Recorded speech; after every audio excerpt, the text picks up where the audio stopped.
할렐루야.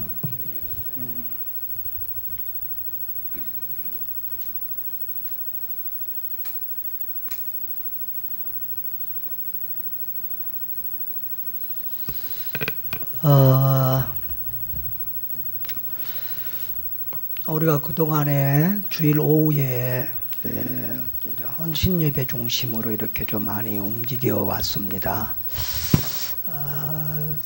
그래서 이제 우리 성도들 입장에서는 또 자주 이렇게 우리 교회처럼 자주 이렇게 외식을 하는 교회가 많지 않지요. 많은 유명한 목사님들이 또 선교사님들이 다 와서 우리 교회에 와서 이렇게 설교를 하시고 많이들 왔다 하셨는데, 근데 여러분 식당에 가서 외식을 자꾸 하면은 어때요? 예? 예, 집값이 그리운 사람들 뭐 한다고? 예, 건강이 상하기도 하고, 외식은 좀 어때요? 자극적이죠. 네, 자극적입니다. 그러니까 각 목사님들이, 선교사님들이 와서 자기가 은혜 받은 말씀, 체험한 말씀, 아니가 감동적이고 또 좋은 부분들이 많이 있지만, 좀 그것이 체계적으로 우리 성도들의 신앙 성숙이 좀 안 된다, 그런 아쉬움이 늘 좀 있어요. 그래서 올해 제가 큰 결단을 이렇게 하는데요.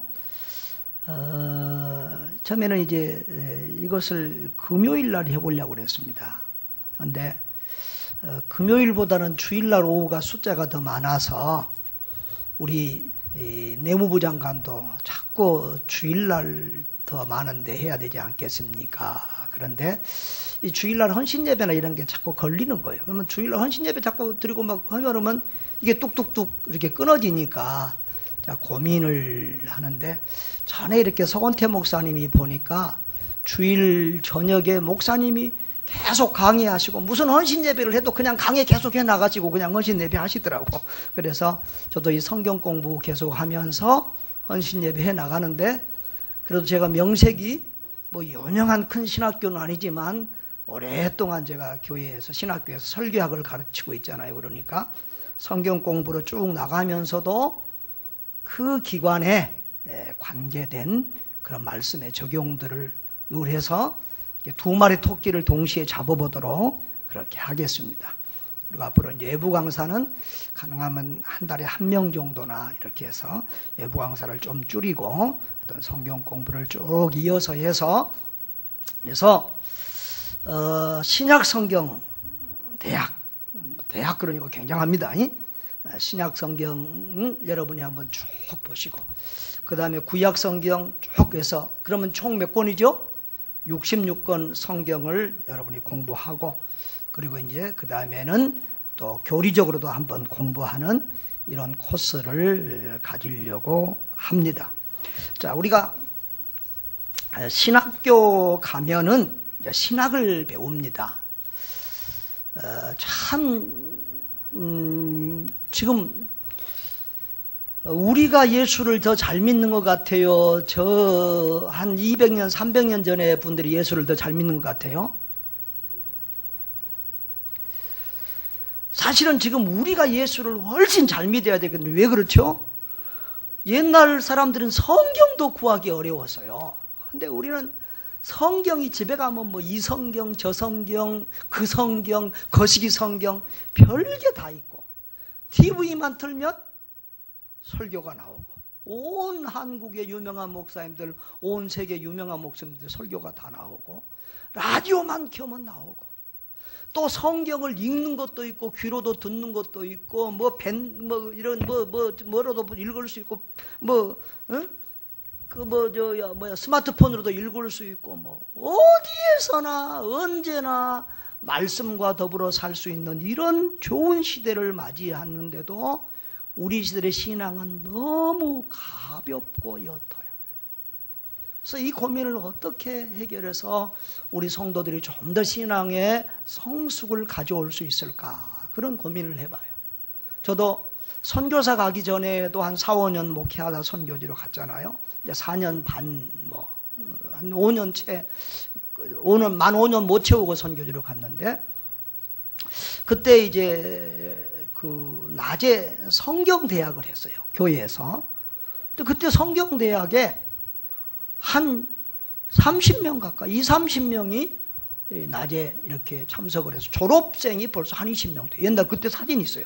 우리 윤종숙 권사님도 거기 졸업생 중에 한 분인데, 2년 동안 했는데 웬만한 신학교에서 가르치는 그런 양을 매주마다 교재를 주고 이렇게 두껍게. 그래서 나중에 그분들 중에서 신학교에 가신 분들이 몇 분 있었는데, 그래서 여전도사님 지금도 하고 목사님 된 사람도 있고 사모님 된 사람도 있고, 그런데 그분들이 자기들 신학교 가서 배운 것보다 교회에서 더 잘 배웠다, 그런 얘기를 할 정도로 굉장히 수준 있게 그렇게 교육을 시켰어요. 근데 우리 성도들 성경 지식을 보면 제가 하나님 앞에 참 부끄러워요. 그래서 뭔가 조금 내실을 기해야 되겠다, 그런 생각을 하면서 주일 오후를 한번 성경 공부로 쭉 이렇게 이어서 해가는 게 좋겠다 생각을 해봅니다. 자, 여러분, 신학교에 가면 신학교에 많은 수십 가지 과목이 있지만 크게 보면 4파트가 있습니다. 뭐가 있을까요? 신학교에 가면 뭘 배울까요? 여러분이 신학교 가면 뭐 배우고 싶어요? 예? 뭘 배우고 싶냐고요? 관심이 전혀 없어요. 첫째로 성경. 그렇죠? 자, 언제든지 기본은 성경이에요. 근데 그 성경을 우리가 다 먹고 이해하기 어려워. 그래서 성경을 이렇게 줄기줄기로 주제별로 쭉 이렇게 중요한 주제별로 정리해 놓은 게 있어요. 성경을 주제별로 쭉 이렇게 먹기 좋게 정리해 놓은 거 있는데, 그걸 보고 교리라고 그래요. 교리. 그래서 기본적으로 성경, 신약 성경, 구약 성경을 배우고 그 성경에서 뽑아낸 중요한 교리들을 모은 게 교리학, 교리라고 그래요. 그걸 배워요. 그게 이제 신학교의 기초예요. 그래서 그 신학교가 보수적인 신학교냐, 뭐 정통 신학교야, 자유주의 신학교냐 하는 건 이 두 가지가 결정하는 거예요. 특별히 교리가 결정하는 거예요. 자, 그리고 그 다음에 이제 교회사를 배워요. 교회사. 성경 말씀이, 그리고 그 교리가 역사 속에서, 교회 역사 속에서 어떻게 적용되어졌는가, 그 교회의 역사들을 배워요. 그래서 초대교회사, 중대교회사, 근대교회사, 현대교회사를 배우고, 또 한국교회사를 배우기도 하고, 교단의 역사를 배우기도 하고, 이런 교회사를 배워요. 그리고 이제 거기에, 자, 신학은 크게 몇 파트다? 4파트다. 그러면 처음에 나왔어요. 자, 첫 번째 뭐였어요? 신학. 신약의 성경에는 뭐예요? 신약 성경, 구약 성경, 공간복음 여러 가지 있을 거예요. 그 다음에 교리. 그 다음에 교회사. 그 다음에 이제 한 가지가 뭐가 있겠어요? 신학교 졸업한 우리 이경희 권사님, 뭐가 있어요? 성서학과라서 잘 모르시나? 실천신학이 있어요. 실천신학. 실천신학은 뭐냐 그러면 이제 설교학, 목회학, 선교학, 상담학, 신방, 이런 모든 것들이 이제 실천신학 속에 들어요. 그래서 이 4가지 파트, 그러니까 이 3가지를 종합해서 마지막에 이제 그걸 사용하는 것이 실천신학이에요. 그래서 모든 신학의 기초는 뭐다? 모든 기독교의 진리는 어디서 나와요? 성경에서 나와요. 그렇기 때문에 이제 우리가 성경을 먼저 배우는 게 중요합니다. 옛날에 우리 신학교 때나 우리 전에 선배들은 제일 중요하게 생각하는 것이 뭐였냐 그러면 교리였어요. 교리. 자꾸 이단이나 이런 논쟁들 보수 어쩌고 이럴 게가 다 교리에서 관계된 말이거든요. 교리. 그래서 이 교리는 이 다른 교단보다 특별히 장로교가 이게 교리 체계가 아주 잘 돼 있고 신학 체계가 잘 돼 있어요. 그래서 우리 장로교회가, 한국은 장로교회가 아주 득세하는 나라죠. 사실은 온 세계에서 장로교 교회 비율 중에서 장로교 비율이 제일 많은 나라가 우리나라라고 볼 수 있을 정도로 장로교가 득세하는 나라예요. 그리고 이제 장로교단들은 주로 이제 화란, 네덜란드, 그리고 저 스코틀랜드, 영국에서도 이제 저 위에 쪽을 스코틀랜드라고 그래요. 스코틀랜드 이런 쪽이 장로교가 이렇게 활발하게 일어난 나라인데, 그리고 이제 그것이 미국으로 건너왔다 이렇게 우리 왔는데요. 미국 같은 데는 장로교가 약합니다. 우리 한국은 굉장히 장로교예요. 우리 한국의 모든 교단은 장로교단이에요. 순복음도 장로 세우고, 감리교도 장로 세우고, 성결도도 장로 세우고, 그래서 한국은 다 침장이고 순장이고 감장이고 성장이고 그래요. 다 장로교 흉내를 낼 만큼 한국의 장로교의 파워가 세요. 근데 장로교가 그 숫자에 비해서 비교적 이단들이 작은 것은 이 교리 체계가 잘 되어 있기 때문에 그래요.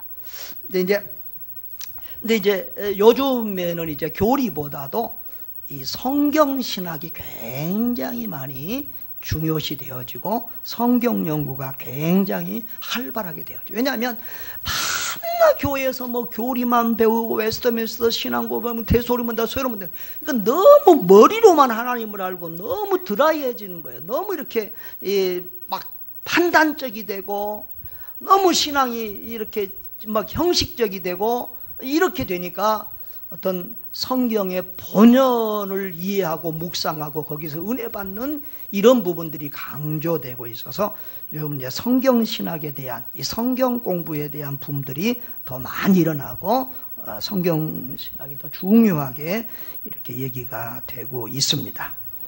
자, 그래서 자, 신약 성경을 배우고 그 다음에 뭘 배우고요? 구약 성경을. 이제 우리 신약 성경 대학 책 한번 보여줘 봐요. 책에 보면 이제 구약 성경 대학은 2배나 더 분량이 많아요. 그런데 이건 지금 아주 제가 이 책은 의도적으로 아주 앞으로 우리 한국과 러시아에 아주 이걸 전파하려고 생각하고, 그래서 지금 이거 러시아 말로도 다 번역하고 있어요. 앞으로 이제 구소련 전 지역의 이 책을 이제 러시아 말로도 사용하게 하려고, 그리고 이제 나중에 이제 교리대학까지 이렇게 해보려고 그럽니다. 몇 년을 걸릴지 모르지만 꾸준하게 이렇게 해 나갈 것입니다. 자, 저 위에 한번 읽어봅시다. 다 같이 시작. 뭘 부욕해 한다고요? 여러분의 영혼을 부욕해 하는 생명의 말씀인 줄 믿습니다. 여러분, 우리의 육은 뭘 먹어야 돼요? 육의 양식. 우리 영혼은 뭘 먹어야 돼요?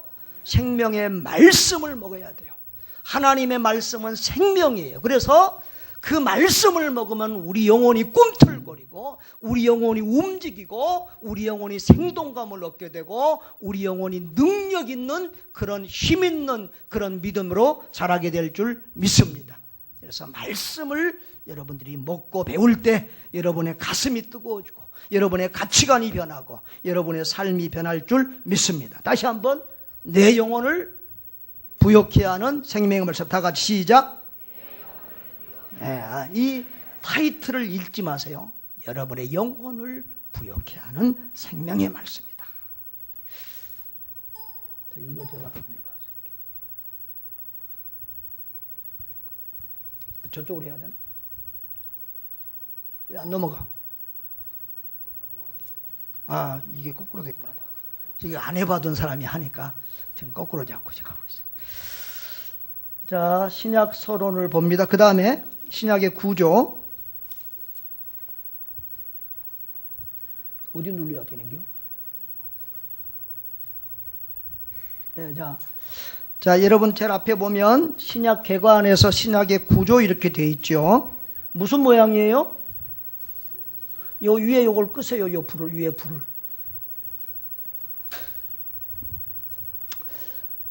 자, 구약이 몇 권이에요?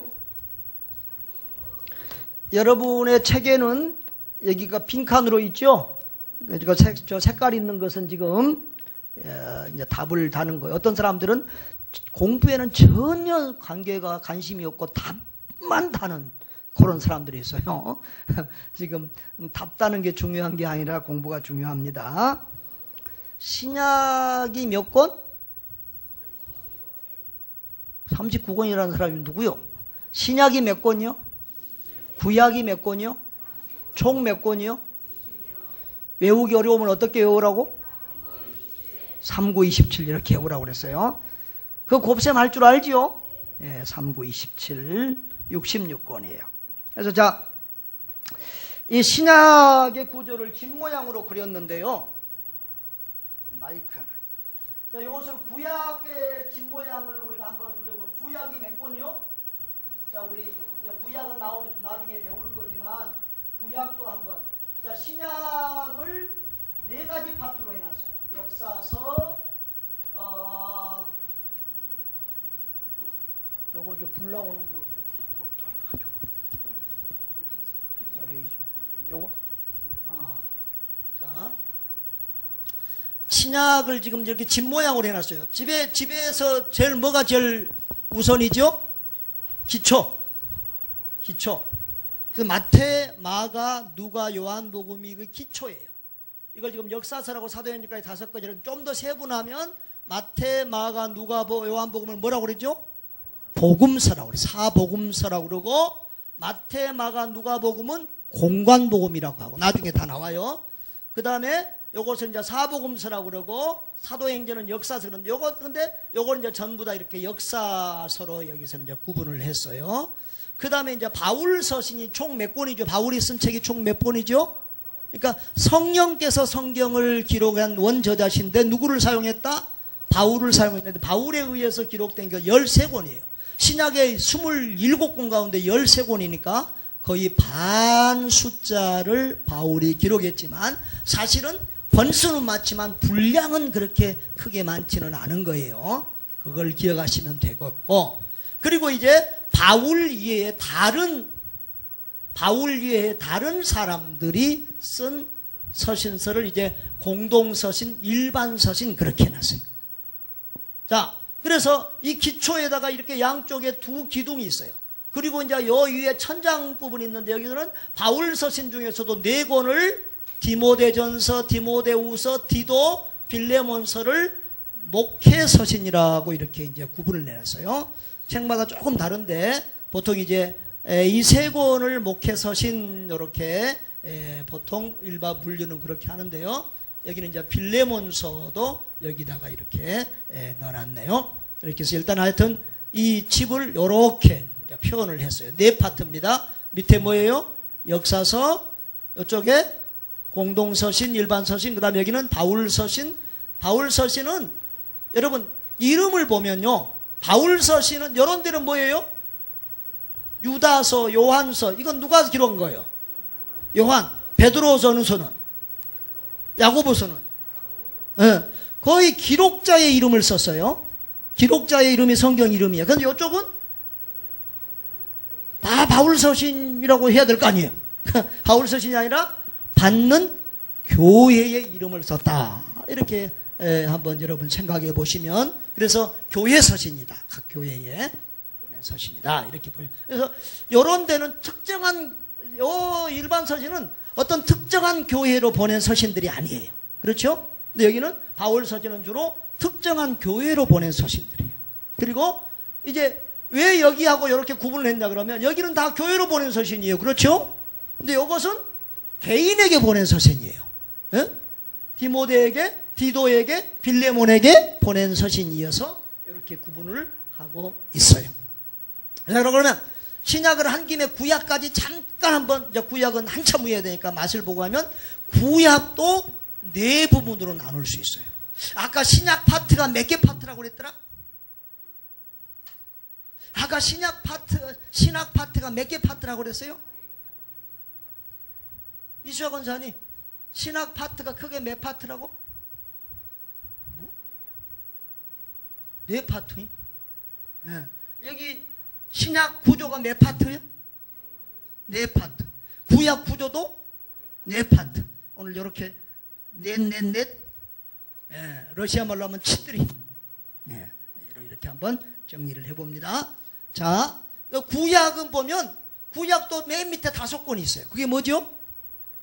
모세오경, 창출, 레민신. 왜 모세오경이라고 그래요?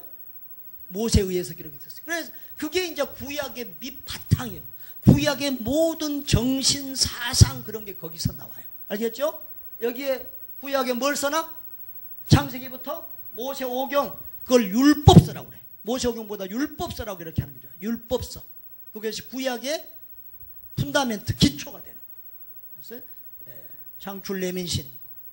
그리고 구약 성경에 보면은 역사서가 있어요. 역사서. 자, 여러분 성경에 이제 제일 앞에 그 표지를 한번 보세요. 여러분 성경에 거기다가 쭉 써놔. 하여튼 머리가 안 좋은 사람들은 써놓기라도 해야 돼. 저는 기억력이 안 좋으니까 밤낮 많이 써놔. 그런데 기억력 좋은 사람보다 내가 공부도 잘해. 왜 그러냐 그러면 그 기억력은 며칠 못 가면 잊어먹는데 써놓은 것은 안 지워지니까 나중에 또 보면 돼. 그러니까 자꾸 써놔. 성경이 깨끗한 사람은 마음이 지저분한 사람이야. 하여튼 성경에도 뭐 써놓고 자꾸 책에 뭐 써놓으세요. 알겠습니까? 예. 자, 그러면 창출 내민신 밑에 뭐가 있어요? 여호수아서가 있어요. 자, 여호수아서에서 에스더서까지 쫙 줄을 그어요. 칸을 좀 그으라고요. 자, 창출 내민신은 뭐라? 율법서, 모세오경이다. 그럼 여호수아에서부터 에스더까지는 뭐냐 그러면 역사서, 역사서. 아시겠지요? 구약의 역사서예요. 그게 몇 권이에요? 12권. 그래서 이제 여기로 하면 여기 역사서가 이제 12권이에요. 역사서가 12권 요쪽 기둥. 구약에도 그러니까 두 기둥이 있어. 집을 짓는데 기둥이 있어야죠. 역사서 12권이 있고 그 다음에 이제 예언서가 있어요. 예언서. 예언서. 선지서라고 그러죠. 선지서. 선지자 들어봤죠? 선지자들에 의해서 쓴 선지서가 있어요. 어디서부터 어디까지일까요? 이사야서에서 말라기까지예요. 야, 잘 알았어요. 이사야서에서 말라기까지. 그 몇 권이에요? 17권이에요. 그러면 대선지서는 몇 권? 5권. 이사야서에서 다니엘서까지를 대선지서.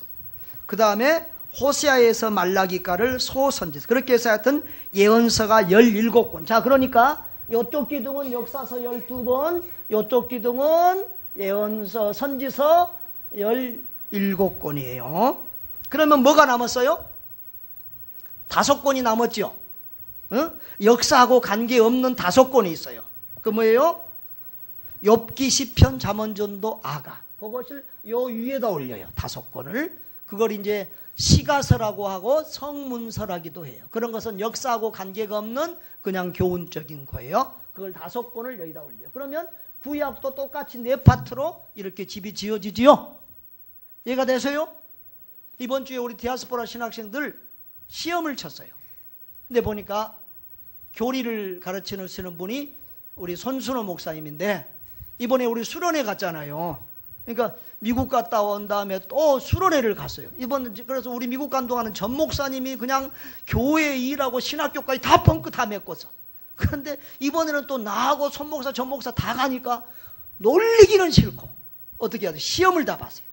그래서 다 시험을 봤는데 손순호 목사님도 시험 문제 내라 그래서 이제 보니까 첫 번째 문제가 구약을 4파트로 분류해서 기록하시오 그랬더라고. 그러니까 오늘 지금 배우면 그게 이제 우리 여러분들 신학교에서 1번 문제 맞힌 거예요. 아시겠어요? 구약 4파트로 분류됐지요? 신학도 4파트로 분류됐지요? 예. 자, 이렇게 넘어가겠습니다. 자, 그러면 이제 그 다음에 뭐가 있어요? 이제 신구약 중간기가 있는데요. 신구약 중간기. 저건 다음에, 자, 책대로 한번 신구약 중간기 넘겨보세요.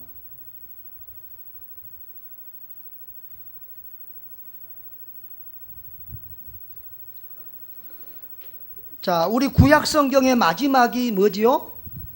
말라기. 지난번에 구약 성경 공부를 수요일 날 쭉 했는데, 자, 말라기는 누가 기록했다? 어떤 선지자가 기록했다?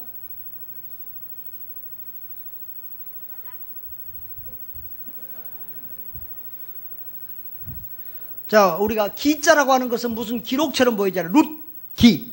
룻기가 이름이 아니라 룻이 이름이잖아요. 룻기. 네. 사사기. 사사기가 아니죠. 사사의 기가. 근데 말라기는 말라기까지가 이름이에요. 선지자 이름이 말라가 아니라 말라기. 그것을 오해하지 않기를 바라요. 말라기는 구약의 마지막 선지자예요. 그 말라기에 보면은 예수님이 오신다는 예언도 있고 예수님 전에 엘리야를 보낸다. 그런 말도 있어요. 그 엘리야가 누구일까요?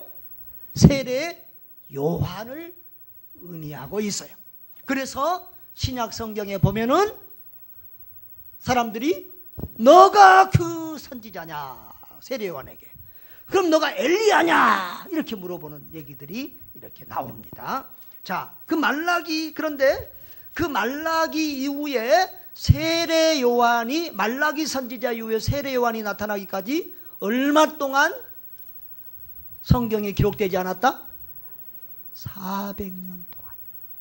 400년이면 어느 정도 기간이에요? 우리 조선이 몇 년이에요? 예? 이시 조선이 600년이죠? 예? 500년? 네, 500년 도업지를 그런가? 예. 그러니까 조선시대 거의 만큼 긴 시간. 여러분, 사사기, 그 사사시대가 350년, 400년 되네요. 열왕기 왕시대도 몇백 년밖에 안 돼요. 그러니까, 그런데 400년 동안이나 성경이 기록되지 않았어. 그러면 구약과 신약 사이에는 엄청난 역사의 변화와 변동과 많은 일, 400년 동안이면 여러분 10년이면 강산도 바뀐다는 400년 동안이면 역사가 수없이 요동을 쳤어요. 그런데 이것을 모르고 신약 성경으로 바로 들어가면 구약하고 신약의 느낌이 너무 달라요. 그리고 구약에 없던 무슨 바리새인들, 사기관들, 무슨 회당 뭐 이런 것들이 많이 출몰해요. 그래서 이 이제 구약과 신약 사이에 중간기에 대한 공부가 필요합니다. 신학교에서는 이제 교회사에서 이런 것들을 배우는데요. 우리 교회에서는 이제 성경만 이제 배우다 보니까 이걸 잘 못 배우는 경우가 많은데 이것을 좀 이해해야 우리가 성경을 이해하기 쉬우니까 신구약 중간기에 대해서 조금 공부를 하게 됩니다. 자, 이 기간 동안에 어떻게 됐어요? 중동의 여러 제국들은 멸망당했으며 이스라엘 민족은 그리스가 어디예요? 헬라, 로마와 같은 강대국의 지배하에서 고통을 겪었다. 그래서 자, 구약 성경에는 어느 나라 역사까지 나와요? 이스라엘이 어느 나라에 망했어요? 바벨론에 망했어요. 그리고 그 바벨론이 어느 나라에 망했어요? 예? 메데 파샤 연합군. 우리 성경은 바사라고 돼 있어. 근데 일반 그 발음으로 하면, 영어 발음으로 하면 뭐죠? 페르시아. 우리 세계사에서도 다 나와. 그러니까 자, 여러분, 기본적인 것은 꼭 이건 상식적으로 아세요. 집사님들이 그것도 모르면 어디 가서 잡사란 소리 들어. 그리고 선교중앙교회 교회까지 간판 얼굴 베리고 내 얼굴까지 쪽팔려. 그러니까 기본적인 것은 좀 아세요. 구약 이스라엘, 자 보세요. 역사를 쭉 얘기하면 족장시대가 있어요. 족장시대가 어느 시대요? 자, 잠깐 한 몇 분 동안만 그러면 구약 몇천 년을 한번 쭉 돌아가겠습니다. 아담과 하와 이후로 이제 역사가 시작이 되고 가인과 아벨이 있었는데 누가 누구의 계통이에요? 아벨이 하나님의 자손, 믿음의, 그러니까 믿음의 사람과 불신앙의 세계가 항상 이렇게 갈등을 겪으며 달려오는데 아벨이 죽었어요. 그러니까 하나님이 아벨 대신 누구? 셋. 기억하기 좋으라고 셋, 이렇게 셋을 하나님이 주셨어. 그래서 그 셋의 후손들이 이 땅에서 퍼져나가게 되고 또 가인의 후손들이 이 땅에 퍼져나가. 그래서 나중에는 너무 타락하고 이 하나님의 사람들이 또 세상의 사람들하고 이렇게 결탁해서 타락하니까 하나님이 노아 홍수로 멸하시잖아요. 그래서 다 멸하고 한 가정만 딱 남아. 누구의 가정? 노아의 가정. 그래서 노아는 제2의 인류의 조상이에요. 그래서 노아의 후손 중에서 뭐가 나오죠? 셈족, 함족, 야벳족이 나와요. 그 세 족속이 온 세계에 퍼져요. 그러니까 우리는 뭔 흑인이고 백인이고 뭐고, 요즘 미국에 가니까 이제 흑백 이런 말 안 쓰더만요. 우리 노란 사람들을 뭐라고 그래? 옛날에는 황인 뭐 옐로우 그러는데 이런 말 안 하고 뭐냐면 아시안계라고 그래. 아시안계. 그러니까 거기는 하여튼 인종차별 그런 거 잘못하면 큰일 나니까 굉장히 조심해. 하여튼 그런데 알고 보면 다 누구의 후손이요? 아담의 후손이고 노아의 후손이요. 아멘? 다. 그리고 그 위로 올라가면 누구요? 하나님. 우리 누가복음에 보면 족보가 밑에서부터 쭉 올라가고 아담과 하와 그 이상은 누구라? 하나님이시라. 그러니까 우리는 누구든지 다 어떻게 보면 우리는 다 한 뿌리요, 한 혈통이고 한 하나님께서부터 나왔다는 사실을 기억하시기를 바랍니다. 자, 그래서 이 400년 동안에 어떤 일들이 있었냐? 그래서 이제 노아까지 갔고, 노아 이후에 이제 하나님께서 세상의 사람들이 퍼지게 하시고, 그 사람들 중에서 한 나라, 한 민족, 한 족속을 택해서 하나님이 구속사를 이루어 가시지요. 그게 뭐지요? 아브라함이에요. 아브라함의 히브리 민족의 조상이에요. 저는 김의 김씨요. 김의 김씨의 조상은 누구지요? 남의 성 뭐 알 것도 없지요. 김수로와. 그런데 이스라엘 민족의 조상 선족을 하면 누구를 꼽아야 되죠? 아브라함을 꼽아야죠. 그래서 아브라함은 믿음의 조상. 늘 이스라엘 사람들이 아브라함을 최초의 선조로 꼽는 거예요. 거기서부터 이제 하나님의 구원 역사가 시작. 아브라함, 이삭, 야곱으로 쭉 이렇게 내려옵니다. 그 시대를 족장 시대라고 그렇게 말을 합니다. 그리고 이제 족장 시대가 끝나면서 야곱 시대에 어디로 가요? 애굽으로 가요. 애굽 시대에. 거기서 애굽에서 몇 년 동안 살아? 430년 동안 애굽에서 종살이를 해요. 그리고 이제 하나님이 또 지도자 모세를 세워서 끌고 나와. 그것을 출애굽 시대, 출애굽 세대라고 그래요. 자, 그래서 모세가 40년 동안 광야에서 헤매이고, 그리고 모세는 가나안 땅까지 들어가지 못하고, 모세 다음에 누가 바톤을 받아요? 여호수아가 바톤을 받아서 가나안 땅에 가서 정복 전쟁을 해요. 그때를 가나안 정복 시대라고 그래요. 그건 짧은 시간이죠. 7년, 10년. 그리고 이제 여호수아가 죽은 이후에 뚜렷한 지도자가 안 나와요. 그러니까 정말 훌륭한 지도자가 있다고 하는 것은 굉장히 중요한데, 여호수아의 바톤을 이은 출중한 리더가 안 나와요. 그때부터 너가 내가 이제 막 이렇게 일어났는데, 그때가 무슨 시대? 사사시대가 한 400년 정도 전개가 되어져요. 그래서 13명 정도의 사사가 이렇게 쭉 지배합니다. 바로 그 사사 중에 뭐 기드온도 있고, 우리가 잘 아는 삼손도 있고. 삼손은 우리는 유명하긴 하지만 읽어보면 별로 은혜가 안 돼. 하여튼 그런 사람들이 있고, 마지막 사사가 누구냐 그러면 사무엘이에요. 사무엘. 그래서 이제 사무엘에서 이제 바톤이 왕으로 넘어가요. 그 왕이 누구죠? 첫 왕이 사울. 두 번째 왕이 다윗. 세 번째 왕이 솔로몬. 이때는 이제 이스라엘이, 남과 북 이스라엘이 다 한꺼번에 하나였어요. 그리고 이스라엘이 가장 왕성한 힘을 발했던 전성기가 바로 다윗과 솔로몬 시대였어요. 그런데 사울이 40년, 다윗이 40년, 솔로몬이 40년에서 120년 동안, 그때를 무슨 왕국 시대라고 그래요? 통일 왕국 시대라고 그래요.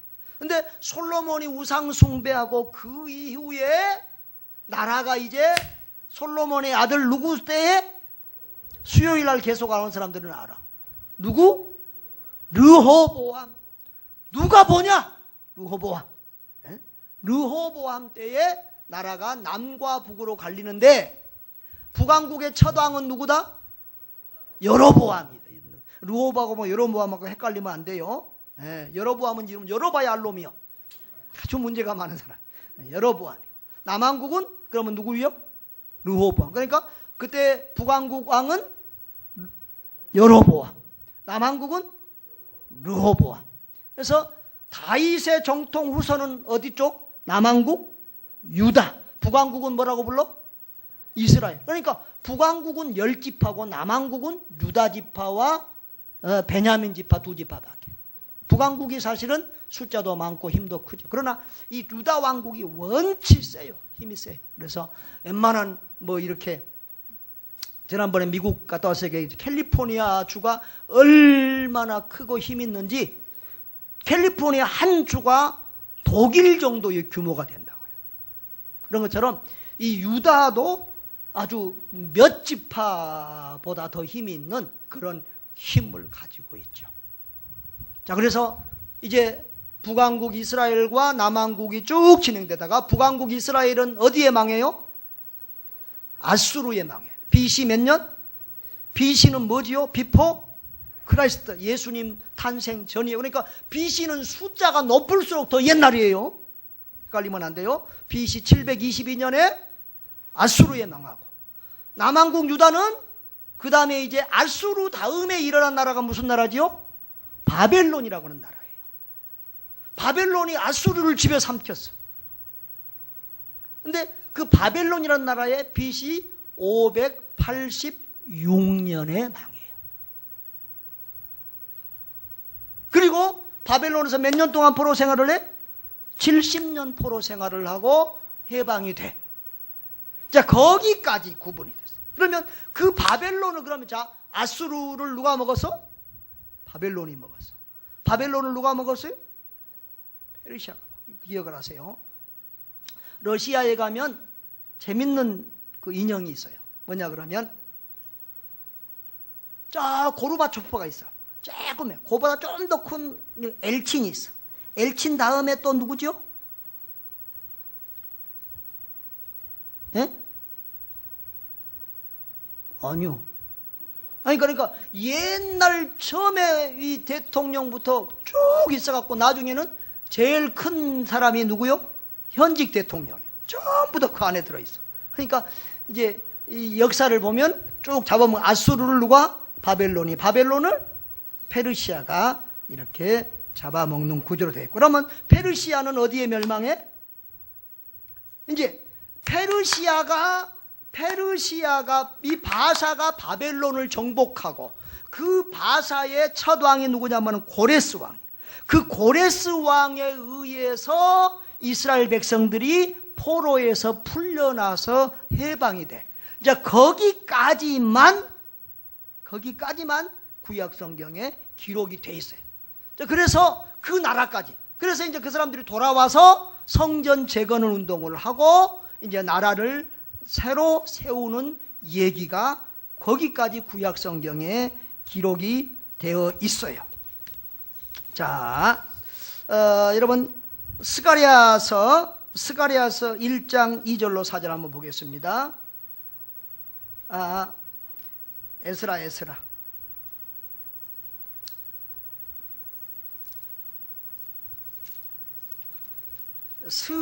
하면 스가랴서는 뭐지요? 약자가? 이게 헷갈리면 안 돼요.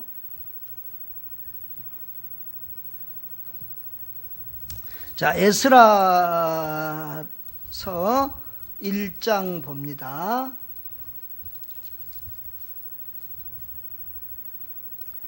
에스라서 1장.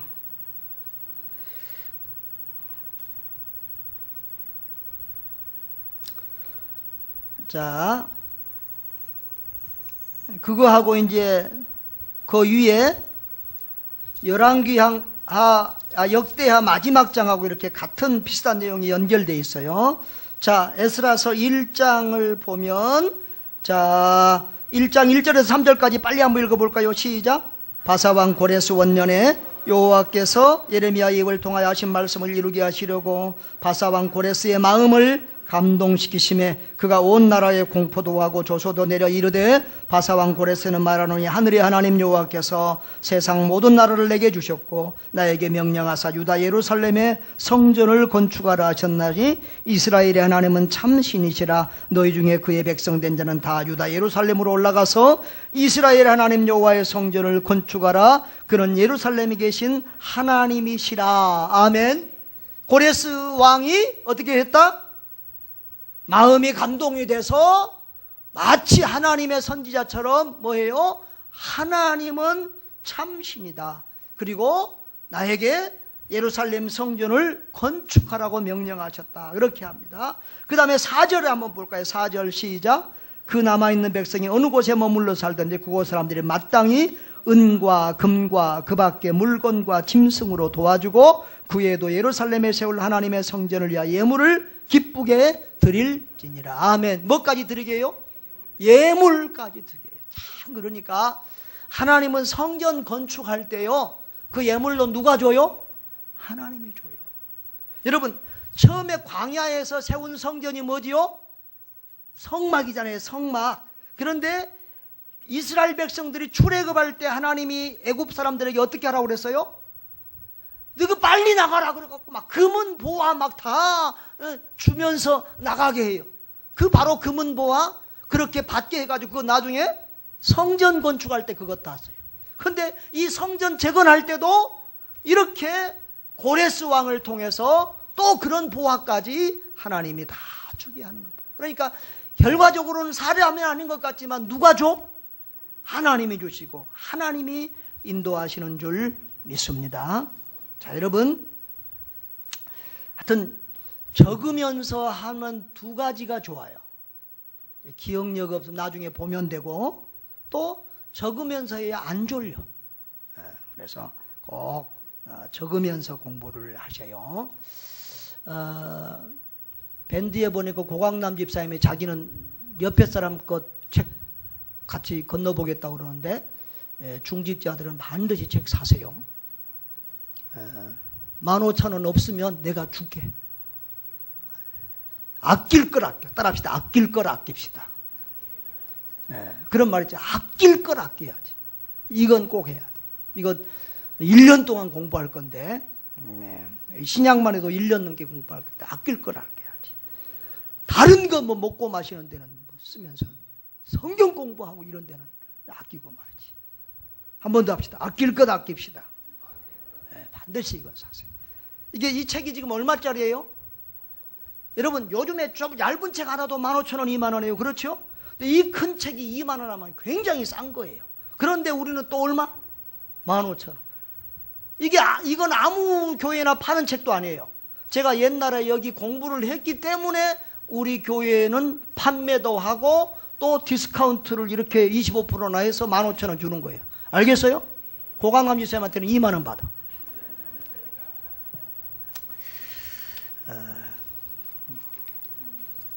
자, 그렇게 해서 자, 그 다음에 봅니다. 넘기세요.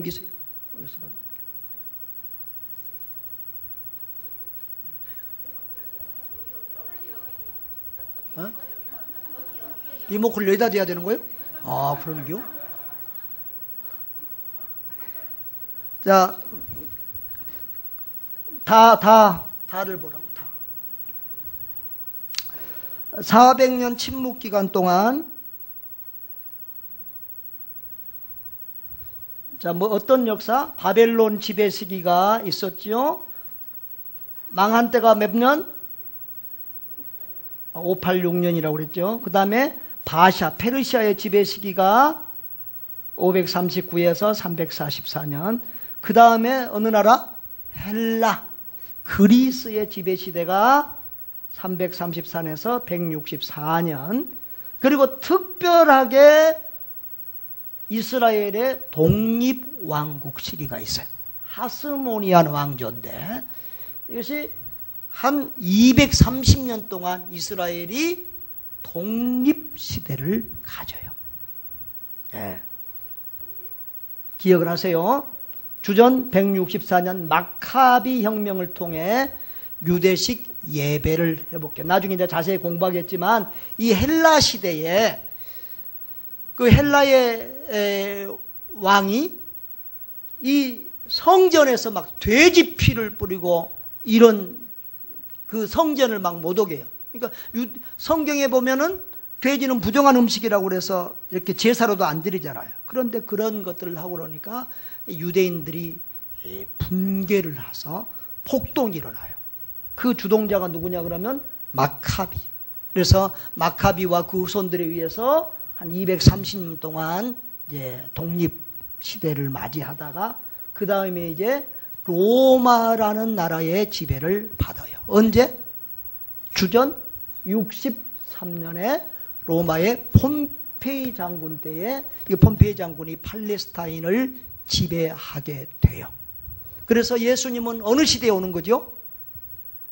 예수님이 오신 시대는 바로 이 로마가 지배하던 시대에 왔어요.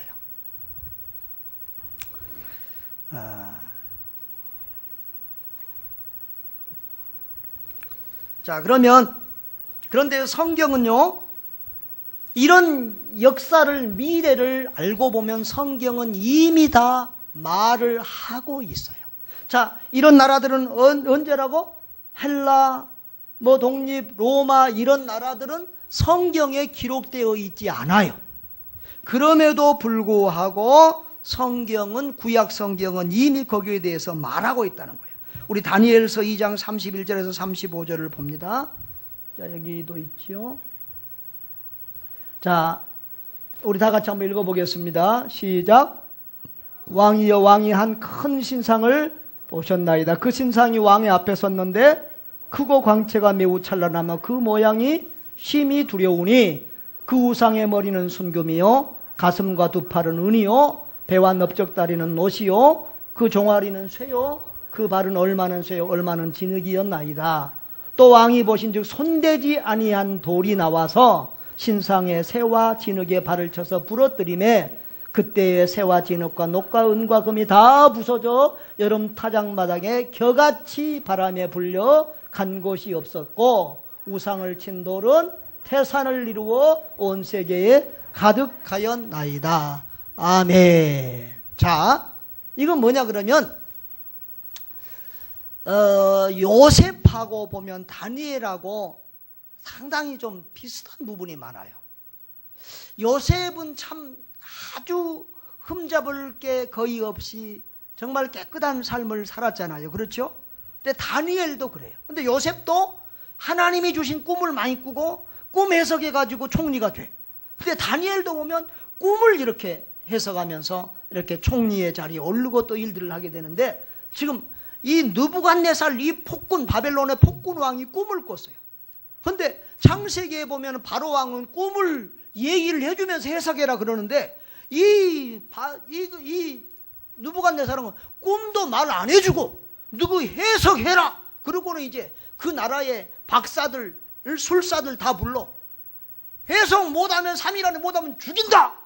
그래가지고 난리를 하니까 이제 다니엘이 그 친구들한테 가서 이거 지금 이제 시간을 조금만 연장해달라고 그러고 간절히 그 다니엘과 친구들이 합심기도 하죠.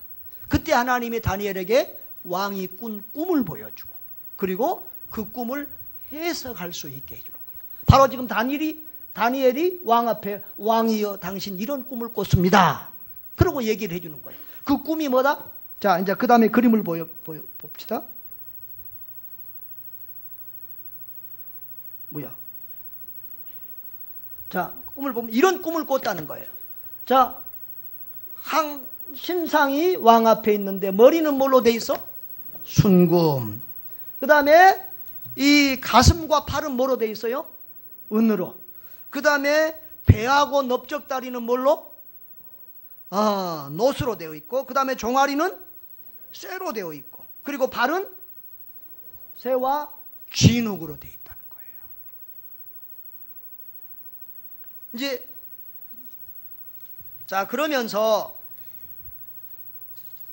자, 그러니까 순금은 뭐다? 순금은 뭘 상징해요?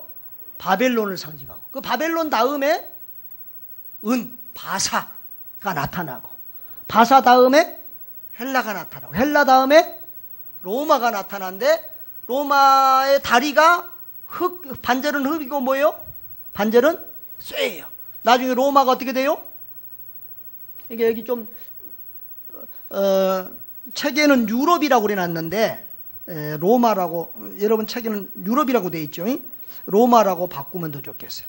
로마가 나중에 어떻게 돼요? 동서 로마로 갈라지죠. 이렇게 갈라집니다. 그것을 이미 하나님께서 이렇게 느부갓네살 왕에게 꿈으로 보여주고, 그리고 다니엘에게 그것을 보여줬다는 거예요. 자, 그런데 보면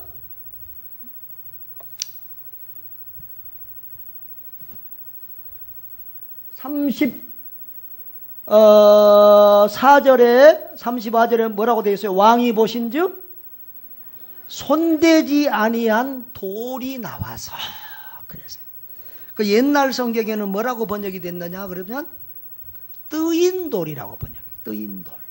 그러니까 돌을 꼭 펴려면 어떻게 해야 돼요? 사람이 손을 대서 정이나 뭘 해서 깨뜨려야 돼. 그런데 이것은 사람이 손대지 아니한 돌이 떠가지고 그 돌이 이것을 깨뜨리니까 완전히 산산조각이 났다는 거예요. 그리고 그 우상을 준 돌은 태산같이 우상을 친 그 돌, 뜨인 돌은 태산을 이루어 온 세계에 가득하였더라 그랬어요. 이건 뭘까요?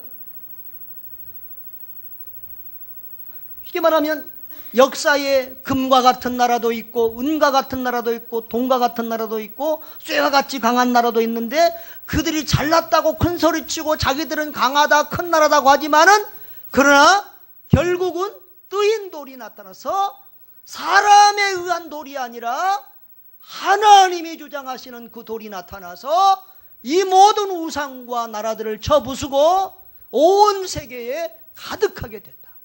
그게 뭐지요? 바로 예수 그리스도. 바로 하나님의 나라가 이 세상 나라를 다 멸하고 이 세상을 하나님의 나라로 완성하게 되는 줄 믿습니다. 여러분 오십시오. 사람이 볼 때는 이 나라들이 대단해 보입니다. 바벨론이, 그 다음에 지도들을 보면 이제 다음에 보겠지만, 그 다음에 여기 또 이렇게 자꾸 이거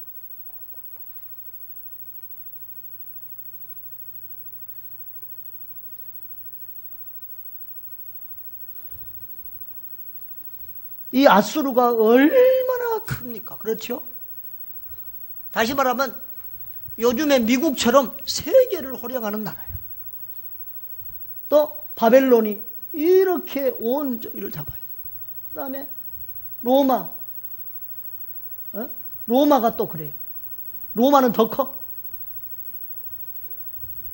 바샤, 페르시아, 또 헬라, 로마 다 그래요. 알렉산더 정복한 헬라의 지도 얼마나 대단합니까? 얼마나 로마가 대단합니까? 자, 그런데 그게 대단해 보이지만 결국은 누가 주관해? 하나님이 주장하시고, 그 모든 나라들은 하나님에 의해서 넘어지기도 하고 세워지기도 하고, 그리고 마지막에는 누가 주장하신다? 하나님이 주장하신다. 여러분, 우리가 역사를 운행하시는 하나님이 여러분의 눈에 보여요, 안 보여요? 보여요, 안 보여요? 솔직히 말해, 보여요, 안 보여요? 잘 안 보여요. 그러니까 우리가 볼 때는 지금 오바마가 역사를 움직이는 것 같고, 뭐 유럽에 누가 역사를 움직이는 것 같고, 뭐 대단한 것 같이 해도 그들은 한낮 잠깐 있다가 사라지는 그런 존재들에 불과해요. 나중에는 역사 속에 이름도 가물가물 있을까 말까 한 그런 존재들이 돼요. 여러분, 느부갓네살이 대단했고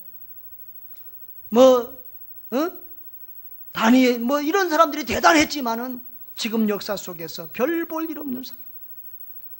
그러니까 하나님 역사를 주관하시는 분은 누구예요? 하나님이세요. 그것도 확신이 잘 없는 것 같아요. 대답이 시원찮게. 역사를 주관하시는 분이 누구예요? 금나라, 은나라, 동나라, 쇠나라 그 모든 나라를 주관하시는 분이 누구예요? 그 나라들을 세우기도 하고 무너뜨리기도 하시는 분이 누구예요? 그런데 하나님이 그 역사를 움직일 때 누구를 통해서 일하세요? 하나님이 사람을 통해서 일하시고 지도자를 통해서 일하세요. 그러니까 우리 눈은 육의 눈이니까 누구만 보여?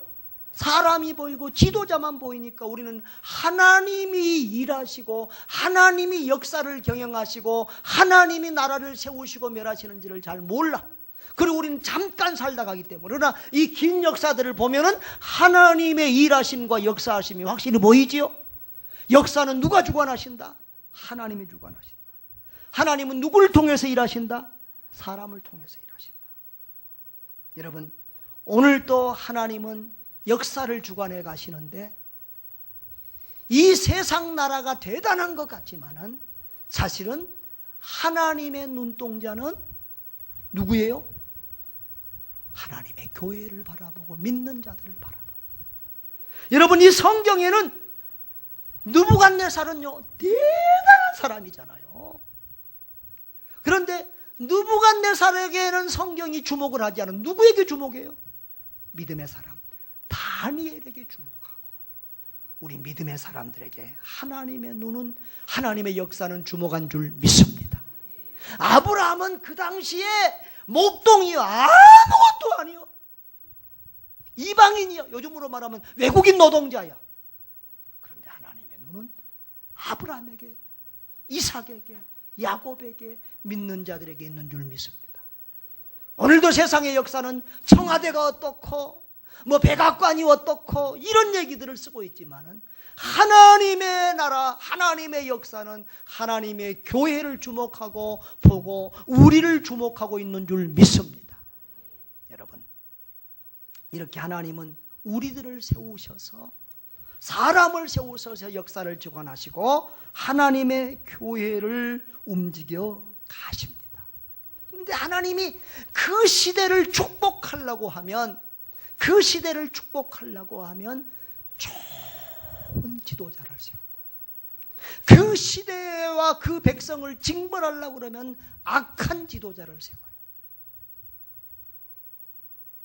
여러분, 그렇게 리더가 중요해요.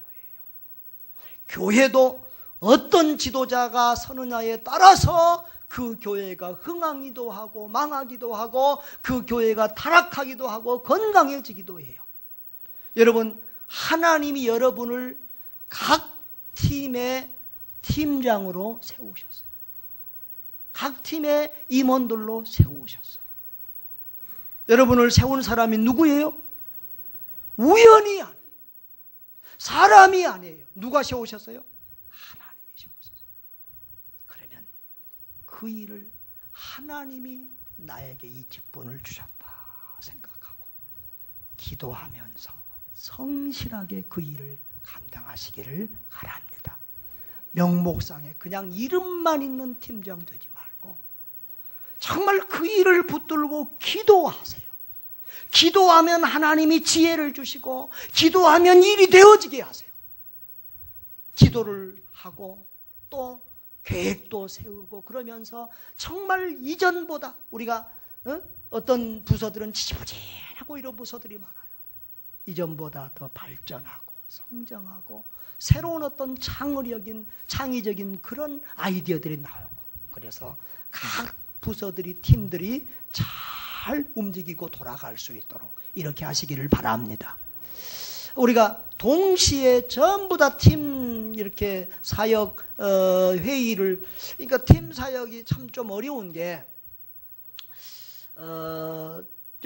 이제 교회의 규모상 또 다른 교회도 이 팀사에 가는 교회들 그래요. 한 사람이 두세 군데 들어가서 이렇게 봉사를 해요.